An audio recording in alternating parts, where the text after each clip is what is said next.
Spiritual tax Tamil நேயர்களுக்கு வணக்கம். நான் உங்கள் வினோத் சுப்ரமணி. இன்றைய நல்லகாலம் நிகழ்ச்சியில் 2026 நடக்கக்கூடிய சனி பயிற்சி பலன்களை தான் பார்க்க போகிறோம். ஸோ இந்த சனி பயிற்சி வாக்கிய கணிதம் அடிப்படையில் நடக்கக்கூடிய சனி பயிற்சி. ஸோ அதனால் 2026 இந்த சனி பயிற்சி பலன்களை பார்க்கறதுக்காக வாக்கிய கணித ஜோதிடர் மதுரையை சார்ந்த திரு வரதராஜ பெருமாள் நம்ம கூட இருக்காரு. வணக்கம்ண்ணா. வணக்கம் தம்பி. நம்ம இன்றைக்கி உங்களை சந்தித்தது மிக்க மகிழ்ச்சி. அது மட்டும் இல்லாமல் ஸ்பிரிச்சுவல் டாக்ஸ் உலகெங்கிலும் வாழக்கூடிய நம்ம ஸ்பிரிச்சுவல் டாக்ஸ் தமிழ் நேயர்களை சந்திச்சதில் மிக்க மகிழ்ச்சி. நம்மளுடைய நேயர்கள் எனக்கு தொடர்ந்து பெரிய ஆதரவு கொடுத்துட்ருக்காங்க. அவங்களுக்கு மகிழ்ச்சியோட கூடிய நன்றியை நான் தெரிவிச்சுக்கிறேன். ஓகே, ரொம்ப சந்தோஷம்ண்ணா.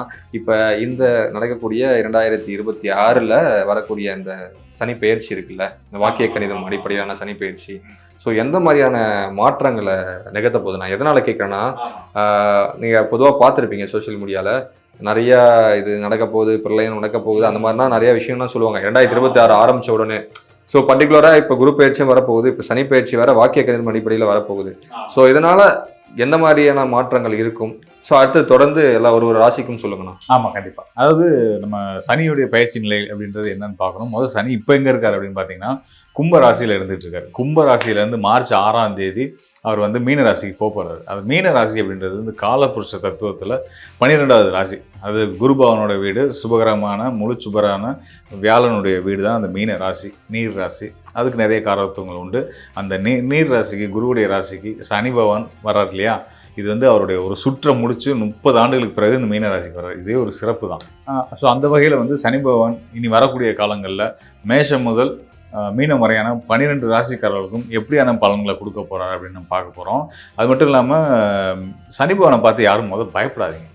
அவர் மேலே ஒரு கெட்ட பிம்பத்தை எல்லாரும் பதிய வச்சுருக்காங்க. சனியா அசுபர் அப்படின்னு நான் வீட்டிலேயே நிறைய பேர் நம்ம வீட்டில் இருக்கவங்களே வந்து திட்டுறதுக்கு கூட சனி பகவான் பெற சொல்லி அவனை எல்லாம் திட்டுவோம் இல்லையா. ஸோ அந்த மாதிரிலாம் வந்து ஒரு கெட்ட அபிப்பிராயத்தை பதிவு வச்சுருக்குமே தவிர்த்து எல்லா கிரகங்களுமே நல்ல கிரகங்கள் தான். சொல்லப்போனால் அவங்க இருக்கிற இடத்த பொறுத்து தான் நல்லவங்க நல்லவங்களாக இருக்கிறதும், கெட்டவங்க நல்லவங்க மாறுறதுமா இருக்குது. ஸோ அந்த வகையில் சனியை பற்றி யாரும் பயப்படாதீங்க. சனியால் நல்ல யோக பலன்கள் இந்த பயிற்சிக்கு அப்புறம் வந்து எல்லாத்துக்குமே இருக்குது அப்படின்றத நான் வந்து சொல்லிக்கிறேன். சரிங்கண்ணா. ஓகே, தொடர்ந்து நம்ம வந்து ஒரு ராசிகளுக்குமான பலன்களை பார்க்கலாம்ண்ணா. கண்டிப்பாக கண்டிப்பாக.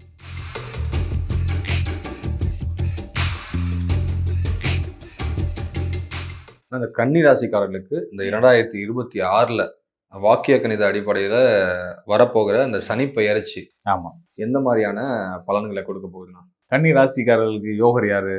சனி பகவான். 5ஆம் இடத்துக்குரிய சனி தான் யோகத்தை செய்யக்கூடியவர். யோகத்தை செய்யக்கூடிய கிரகம் மறைஞ்சா நல்லதா, வலுப்பெற்றா நல்லதா? வலுப்பெற்றா நல்லது. அந்த வகையில் சனி பகவான் யோகாதிபதியாக வந்து 7ஆம் கேந்திரம் ஏறுறாரு. அதனால் நீங்கள் வந்து 7ஆம் இடத்துல சனி இருந்தால் கண்டச்சனி பாதிப்பு கொடுக்கும், அதெல்லாம் யோசிக்க வேண்டியதில்லை. உங்களுக்கு ராசிக்கு யோகத்தை செய்யக்கூடிய சனி 7ஆம் இடத்துக்கு வர்றாரு, உங்களுக்கு பார்வை கொடுக்க போகிறாரு. அதன் மூலிமா நீங்கள் சிறப்பான யோக பலன்களை அடைய போகிறீங்க. மனசில் என்ன நினச்சிங்களோ அதை நடத்த போகிறீங்க. இதனால் வரைக்கும் நீங்கள் நினச்ச விஷயத்தை செய்கிறதுக்கு இருந்த தடைகள்லாம் நீங்கள் போகுது. நல்ல காரியங்கள், அதாவது சுப காரியங்களாக இருக்கலாம், வீடு கட்டுறதா இருக்கலாம், மனை வாங்குறதா இருக்கலாம். ஒரு சிலருக்கு சொத்து விற்கிறதுக்கான முயற்சி ரொம்ப நாளாக இதை விற்றுட்டேன்னா நிம்மதியாயிருவீங்க நினச்சிக்கிட்டு முயற்சி பண்ணிகிட்டு இருப்பாங்க.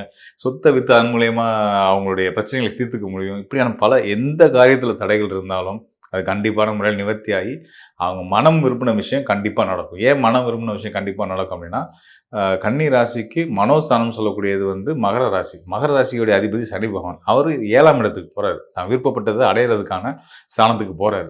மனம் என்ன விரும்பிச்சோ அதை அடையக்கூடிய பலத்தை கொடுக்க போகிறார் சனி பகவான் கன்னி ராசிக்காரர்களுக்கு. மனசில் என்னத்தை ஆசைப்பட்டீங்களோ அது கண்டிப்பான முறையில் நடக்க போகுது. இது வரைக்கும் நீங்கள் ஐடியாவே இல்லைங்க, எதையும் ஆசைப்படலைங்கிற பெருசாக அப்படின்னா ஆசைப்படுங்க, அத்தனைக்கும் ஆசைப்படுங்க. கண்டிப்பாக உங்களுக்கு கிடைக்க போகுது. அற்புதமான காலம் சனி பகவான் அருளால் உங்களுக்கு சிறப்பாக இருக்க போகுது. டைட்டிலே வச்சுலாம் போடுது ஆசைப்பட்டது. ஆமாம் கண்டிப்பாக உண்மையில நடக்க போகுது. நீங்கள் பார்த்துட்டே இருங்க. மார்ச் மாதத்துக்கு அப்புறம் வந்து கன்னிராசிக்காரர்களோட வேகம் வந்து சிறப்பாக இருக்கும். ஓகேண்ணா. இப்போ ஆசைப்பட்டதுன்னா அடைவாங்கன்னு சொல்கிறீங்க. இப்போதைக்கு அவங்களுடைய பொருளாதார நிலை வந்து நிறைய பேருக்கு வந்து அப்ஸ் அண்ட் டவுன்ஸ் இருக்கலாம். இவங்க பொருளாதார நிலையை உயர்த்திக்கிறதுக்கு எந்த மாதிரி விஷயங்கள் பண்ணால் ரொம்ப சிறப்பானதாக இருக்கும்? உண்மைதான். ஆமாம், உள்ளபடியே வந்து பார்த்தீங்கன்னா பொருளாதாரம்ன்றது ஒரு நாள் மாதிரி ஒரு நாள் இருக்காது. ஏற்றம் இருக்கும், இறக்கம் இருக்கும். இது பொதுவாகவே கன்னிராசிக்காரங்களுக்கு அது கண்டிப்பான முறையில் அந்த விஷயங்கள் அனுபவம் நிறைய இருக்கும். அப்படிப்பட்ட கன்னிராசிக்காரர்களுக்கு குருவுடைய பயிற்சியுமே அடுத்து வர மாதங்கள் நடக்க இருக்குது. அந்த வகையில் வந்து பார்த்திங்கன்னா குரு எங்கே வர போகிறாருன்னா 12 ஆண்டுகளுக்கு பிறகு தன்னோட உச்ச வீட்டுக்கு வர போகிறார். குரு வந்து தனக்காரகன், அதாவது பொருளாதாரத்தை குறிக்கக்கூடியதே அவர் தான். அவர் உங்கள் ராசிக்கு லாபஸ்தானத்தில் வந்து உட்கார போகிறார். உங்கள் லாபஸ்தானம் தான் குருவுக்கு உச்ச வீடாகும். அப்போ உங்கள் லாபம் எந்த அளவுக்கு உச்ச நிலையில் இருக்குன்னு பாருங்கள். உங்களுடைய உயர்வுகள், உச்சக்கட்ட உயர்வுகளை, உங்கள் வாழ்க்கைக்கான உச்சக்கட்ட உயர்வுகளை குருவும் கொடுப்பார். இப்போ சனி மட்டும் உங்களுக்கு யோகர் அப்படின்னாலும் உங்கள் நண்பர் அப்படின்றதுனால உங்களுக்கு நல்லது செய்கிறாருன்றதை தாண்டி அந்த சனியோட இணைவு பெற்று குருவும் சிறப்பு செய்ய போகிறார். அதாவது சனி வந்து மீனராசியில் இருக்கார், குரு வந்து கடகராசியில் இருக்கார். அப்படின்னா இவங்க 2 பேர்த்துக்கும் திரிகோண தொடர்பு இருக்குன்னு அர்த்தம். அப்போ ஒருத்தர் பேலன்ஸ் பண்ணி பொருளாதாரத்தை குறிக்கக்கூடிய தனக்காரகனான குருவும் வேலை உழைப்பை குறிக்கக்கூடிய சனியும் சேர்ந்து உங்கள் உழைப்பால் உங்களுக்கு பெரிய பொருளாதார முன்னேற்றத்தை ஏற்படுத்த போகிறாங்க. 2வது சனியும் குருவும் இருக்கக்கூடிய ஸ்தானம் வந்து அயல் நாடுகளை குறிக்கக்கூடிய நீர் ராசிகள். அப்போ உங்களுக்கு வெளிநாட்டு தொடர்புகள் மூலியமாக வெளிநாட்டு பயணங்கள் மூலியமாகவும் சிறப்பான யோக பலன்கள் கிடைக்க போகுது, பொருளாதார முன்னேற்றம் ஏற்பட போகுது அப்படின்றத நம்ம சொல்லலாம். ஓகேண்ணா. இப்போ இவங்களுக்கு குடும்பம் இல்லறம் சார்ந்த விஷயங்கள்லாம் எந்த மாதிரி இருக்கும்? ஆமாம், மிதுன லக்னம் இந்த உபயலக்னக்காரங்க இருக்காங்க இல்லையா, உபயலக்னம், உபயராசி, மீனராசி, தனுசு ராசி, மிதுன ராசி, கன்னி ராசி அதில் ஒன்று. ஸோ அந்த வகையில் கன்னி ராசிக்காரர்களுக்கும் திருமண வாழ்க்கையில் பொதுவாகவே சில சங்கடங்கள் இருக்க தான் செய்யும். இப்போ அது வந்து நீங்க போகுது அப்படின்றதான் ஒரு நல்ல விஷயமா நம்ம சொல்ல வேண்டியிருக்கு. ஒன்று திருமணம் தடையாக இருக்கலாம், ரொம்ப நாளாக வந்து திருமணத்துக்கு போராடிட்டு இருக்கோம், பொண்ணு கிடைக்கல மாப்பிள்ளை கிடைக்கலன்னு வருத்தப்பட்டுட்டு இருப்பாங்க. அதெல்லாம் இனிமேல் நடக்கும். ஏன்னா மனோஸ்தானத்துக்குரிய 5க்குரிய சனி பகவான் திருமணஸ்தானமான 7ஆம் இடத்துக்கு வர்றாருன்னா நீங்கள் மனம் விரும்பினவங்களை திருமணம் முடிக்கக்கூடிய யோகம், அது கிட்டத்தட்ட காதல் திருமணம் மாதிரின்னு வச்சுக்கோங்களேன். ஓகே, அந்த யோகமே இருக்குது, அது திருமணமே நடக்க போகுது. ஏன்னா மனம் விரும்பினவங்களை திருமணம் முடிக்கக்கூடிய ஒரு யோகமான காலம் தான் இந்த சனியுடைய பயிற்சி காலம் இருக்குது. ஸோ அதனால் திருமண வாழ்க்கை திருமணம் நடந்தவங்களுக்கு மனம் முறிவு, மன சங்கடங்கள் இருந்தாலும் அந்த சங்கடங்கள்லாம் நீங்கி கணவன் மனைவி ஒரு ஒத்துமையோடு வாழ்கிறதுக்கான ஒரு சிறப்பான ஒரு காலமாக இருக்க போகுது. அதனால தைரியமாக இருக்கலாம். ஓகேண்ணா. இப்போ இவங்க வந்து எந்த தெய்வத்தை கடவுளை பிடிச்சிக்கிட்டா இன்னும் வந்து இவங்களுடைய பலம் உயரும் அப்படின்ற மாதிரி சொல்லுவாங்க? கண்டிப்பாக. இந்த குறிப்பிட்ட இந்த சனி பயிற்சி காலத்தை ஒட்டி வந்து பார்த்திங்கன்னா கன்னி ராசிக்காரர்களுக்கு நிறைய ஆன்மீக பயணங்கள் வந்து வரப்போகுது. சிவாலயங்கள் வழிபாடு, சிவ தரிசனத்துக்காக பயணங்கள், இந்த காசி நம்ம கைலாயம் வரைக்கும் போகிறதுக்கெல்லாம் வந்து பாக்கியங்கள் இருக்குது. அங்கே இருக்கவங்க இங்கே இந்த பக்கம் வர்றதுக்கான வாய்ப்புகள் இருக்குது. ஸோ இதெல்லாம் வந்து சிவன் பக்தி அது மட்டும் இல்லாமல் சித்தர் வழிபாடு, இந்த மாதிரியான விஷயங்கள்ல இவங்களுக்கு ரொம்ப ஆர்வம் கூட போகுது. அது மட்டும் இல்லாமல் கண்டிப்பான முறையில் கன்னி ராசிக்காரர்கள் தனக்குன்னு ஒரு குருவை தேர்ந்தெடுத்து அந்த குருவை பிடிச்சி வழிபட்டு வர்றது அவங்க வாழ்க்கையில் ரொம்ப சிறப்புகளை கொடுக்கும். அது யாராக வேணாலும் இருக்கலாம். குருமார்கள் வழிபாட கன்னிராசிக்காரர்கள் எடுத்துக்கிறது ரொம்ப நல்லது. நான் ரொம்பவே சிறப்பாக இருந்தது, எல்லாருக்கும் பயனுள்ளதாக இருக்கும். ஆனால் நான் இதை தாண்டி இப்போ 2026 இப்போ வாக்கியப்படி வர இந்த சனி பெயர்ச்சி, ஏற்கனவே போன வருடமே வந்து 2025 வந்து நிறைய கான்ட்ரவர்சி ஆச்சு. இப்போ இதை கொஞ்சம் புரிதலுக்கு நம்மளுடைய ஆடியன்ஸ்க்கு கிளாரிஃபை பண்ணுற மாதிரியான விஷயங்களை தான் நான் கேட்க வரேன். என்னன்னா இப்போ இது வாக்கிய கணித அடிப்படையிலான சனி பெயர்ச்சி, அந்த பலன்கள். ஸோ அது வந்து இப்போ 2025 போனது திருக்கணித அடிப்படையிலான பலன்களை வந்து கொடுத்துருக்கோம். ஸோ இதை கொஞ்சம் கிளாரிஃபை பண்ணிக்கலாம் நம்ம ஆடியன்ஸ்க்கு. ரொம்ப எளிமையான விஷயம். 2 ஆண்டுகளுக்கு ஒரு முறை தான் வந்து சனி பகவான் ஒரு ராசியிலேருந்து இன்னொரு ராசிக்கு போவார். அந்த அடிப்படையில் வாக்கிய கணிதப்படி 2023 டிசம்பர் மாதம் பயிற்சி ஆயிருந்தார். இப்போ 2025 26 வந்துருச்சு, மார்ச் மாதத்தில் பயிற்சி ஆகிறாரு. கணக்கு கரெக்டு தான். ஸோ இது என்ன விஷயம்னு கேட்டிங்கன்னா, வாக்கியம் ஃபாலோ பண்ணுறவங்க இருக்காங்க, ஜோதிடர்கள் இருக்காங்க, மக்களும் இருக்கிறாங்க. திருக்கணித முறையை ஃபாலோ பண்ணக்கூடிய ஜோதிடர்களும் மக்களும் இருக்காங்க. 2க்கும் சின்ன வித்தியாசங்கள் இருக்குதான். ஆனால் என்ன விஷயத்தினால வாக்கியத்தை நம்ம ஃபாலோ பண்ணுறோம், திருக்கோயில்களில் வந்து திருநாளாரில் இப்போதான் வந்து இது இப்போ நடக்கக்கூடிய பேச்சை தான் சனி பேச்சை எடுத்துக்க போகிறாங்க. போன வருடம் நடந்ததை அவங்க எடுத்துக்கல. காரணம் என்னென்னா, பாரம்பரிய முறையில் வரக்கூடியவங்க, பாரம்பரியத்தை பின்பற்றி வரக்கூடிய எல்லாருமே வந்து பார்த்திங்கன்னா அதில் நம்பிக்கை உள்ளவங்க எல்லாருமே வந்து பாரம்பரிய ஜோதிடத்தை, வாக்கிய கணிதத்தை எடுத்துக்குவோம். ஸோ இந்த வாக்கிய கணிதம் அப்படின்றது நமக்கு இந்த ஃபார்முலாவை கொடுத்தது சித்தநாதர்கள் கொடுத்த கணிதத்திலேயோ அவங்க கொடுத்த எந்த ஒரு விஷயத்துலையுமே மாறுதல் செய்கிறதுக்கு யாருக்கும் அதிகாரம் இங்கே கிடையாது. அவங்களுக்கு வந்து ஆதியும் தெரியும், அந்தமும் தெரியும். அவங்க எல்லாத்தையும் புரிஞ்சு தான் நமக்கு ஒரு கணக்கீட ஒரு விஷயத்தை நமக்கு கொடுத்துருக்குறாங்க. ஸோ அப்படின்னும்போது இது வந்து ஜோதிடம் வந்து வெறும் கணக்கு மட்டும் கிடையாது. கணக்கு அடிப்படை கணக்கு தான், ஆனால் கணக்கு மட்டும் ஜோதிடம் கிடையாது, இது ஞானமும் சம்மந்தப்பட்டது. அதனால் ஜோதிட ஞானம் ஒருத்தருக்கு இருக்கணும். அப்போ அந்த ஜோதிட ஞானத்தோட, அந்த தெய்வ பலத்தோட, அந்த சித்தர்கள் கொடுத்த அந்த கணித முறைப்படி அந்த மேலே இருக்கக்கூடிய நம்பிக்கையின் அடிப்படையில் தண்டை தேடி வரக்கூடிய மக்களுக்கு பலன்கள் வந்து ஜோதிடரை நம்ம கொடுக்குறோம். ஸோ அந்த அடிப்படையில் சனி பயிற்சியை நாங்கள் ஜோதிடர், வாக்கிய கணித ஜோதிடர்களாக நாங்கள் வந்து இப்போ வரக்கூடிய பயிற்சியை தான் சனி பயிற்சியாக எடுத்துக்கிட்டு மக்களுக்கு நாங்கள் அதுக்கான பலன்களை சொல்லிகிட்ருக்கோம். இதே மாதிரி திருக்கணிதத்து மேலே நம்பிக்கை உங்களோட நம்பிக்கையை நம்ம தப்பு சொல்லக்கூடாது.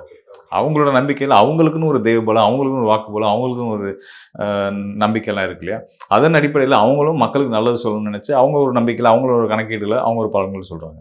அது அவங்களோட எதை மக்கள் எடுத்துக்கணும் அப்படின்னு கேட்டிங்க அப்படின்னா, 2மே தாராளமாக எடுத்துக்கிட்டு நீங்கள் மக்களாக நீங்கள் பண்ண வேண்டியது திருக்கணிதம் வாக்கியமான்ற சண்டைக்குள்ளே நீங்கள் வர வேணாம். அது ஜோதிடரோட பிரச்சனை, நாங்கள் அதை பார்த்துக்குறோம்.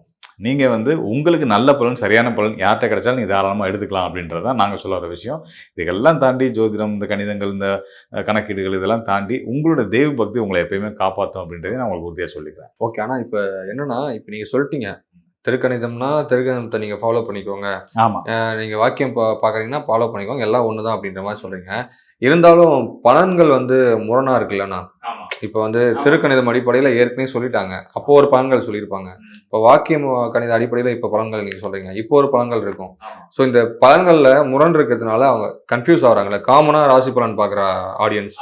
ஸோ அவங்களுக்கு கரெக்டா ஒரு விழிப்பு கொடுங்கண்ணா. அதுதான் இது வந்து ஜோதிடர்களோட நம்பிக்கை அடிப்படையில் சொல்கிறது தான். ஜோதிடர்களா, வாக்கிய கணித ஜோதிடர்களா நாங்கள் வந்து சித்தர்கள் கொடுத்த அவங்க மேலே இருக்கிற நம்பிக்கையில் வரக்கூடிய 2026 மார்ச் மாத சனிப்பயிற்சியை காலமாக எடுத்துக்கிறோம். திருக்கணிதம் அது அதன் மேலே நம்பிக்கை இருக்கவங்க போன வருடமே அதை எடுத்துக்கிட்டாங்க. ஸோ இந்த ஜோதிடர்களோட நம்பிக்கை அவங்களோட இறை நம்பிக்கை சம்மந்தப்பட்டது, அவங்களுடைய பக்தியை சம்மந்தப்பட்டது, பாரம்பரியத்தின் மேலே அவங்களுக்கு இருக்க நம்பிக்கை சம்மந்தப்பட்டது. ஸோ அந்த வகையில் இங்கே வந்து எந்த விஷயம் வேலை செய்யும்னு கேட்டிங்கன்னா ஜோதிடத்தை அதான் திரும்ப நான் உங்களுக்கு அழுத்தமாக சொல்கிறேன். ஜோதிடரோட ஞானம் தான் இங்கே வேலை செய்யும். கணக்கீடுகள் இதனால தான் நான் மக்களுக்கு சொல்றேன். மக்கள் இந்த குழப்பத்துக்குள்ள வர வேணாம். அதனால சுயஜாதகம் முடிவு தான் வந்து இறுதியானதுன்றீங்க. ஆமா, கண்டிப்பா கரெக்டாக நீங்க சொன்ன விஷயம் அதுதான். சுயஜாதகத்தோட வரும்போது இப்போ நம்ம பலன் சொல்லுவோம் இல்லையா, பலன் சொல்லும்போது வந்து அவங்களுக்கு வந்து நம்ம சொல்றது சரியா இருக்கும் பட்சத்தில் தாராளமாக எடுத்துக்கலாம். திருக்கணிதப்படி ஒருத்தர் கணிச்சு ஒருத்தவங்க பலன் சொல்றாங்கன்னா அதையும் எடுத்துக்கலாம், சரியா இருந்தால் எடுத்துக்கலாம். மாறுதல் வருது, உங்களுக்கு ஒரு குழப்பம் வருது அப்படின்னா நீங்க ரீசெக் பண்ணி பார்த்துக்கலாம். ஃபைனலாக வந்து இப்போ புரிஞ்சிடுச்சுண்ணா. இப்போ இது வந்து எல்லாமே ஒரு பொதுவான பலன்கள் தான். இது வந்து ஒரு இத்தனை பர்சன்டேஜ் தான் இதனுடைய பலன்கள் இருக்கும். ஆனால் சுயஜாதகத்தோட வந்தாங்கன்னா ரொம்பவே சிறப்பாக கண்டிப்பாக நீங்கள் சொல்கிறோம். ஆமாம். ஓகே, ரொம்ப நன்றி. நன்றி.